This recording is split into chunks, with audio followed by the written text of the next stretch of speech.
অখিল গগৈ ইমান third class মানুহ তেওঁ নিজক কি বুলি ভাবে একচুৱেলি তেওঁ অসমীয়া নহয় একচুৱেলি তেওঁ হিন্দু নহয় কাশ্মীৰৰ পেহেলগামত যি হৈ গ'ল যি দুখৰ ঘটনা যাক ধৰ্ম খুদি খুদি হত্যা কৰা হৈছিল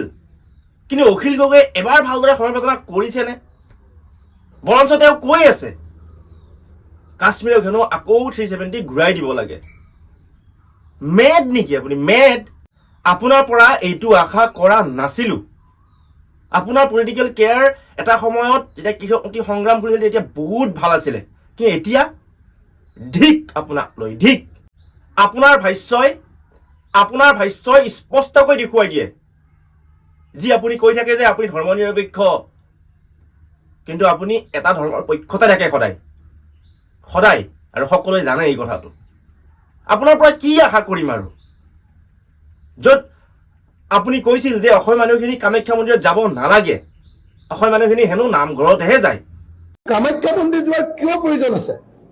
তাৰ অৰ্থ কি তাৰ অৰ্থ মানে কোচ ৰাজবংশীখিনি অসমীয়া নহয় তাৰ অৰ্থ কি আহোমখিনি অসমীয়া নহয় কাৰণ মই এই কাৰণে কৈছোঁ কামাখ্যা মন্দিৰ কোনে বনাইছিল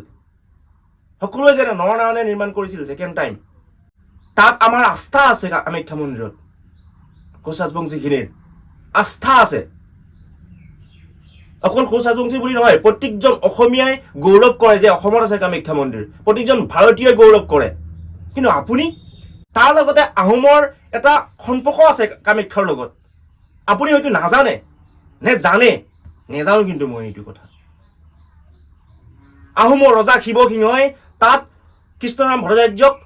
পৰ্বতীয়া গোহাঁই ৰূপে তাত স্থান দিছিল সেই কথাটো আপুনি নাজানে নে জানে গম নাপাওঁ তাৰপিছতো আপুনি কয় নামঘৰত যাওঁ সকলোৱে যাওঁ আৰু যায় হয়তো ময়ো যাওঁ কিন্তু আপুনি সেইখিনি কোৱাৰ অধিকাৰ নাই আপুনি কোন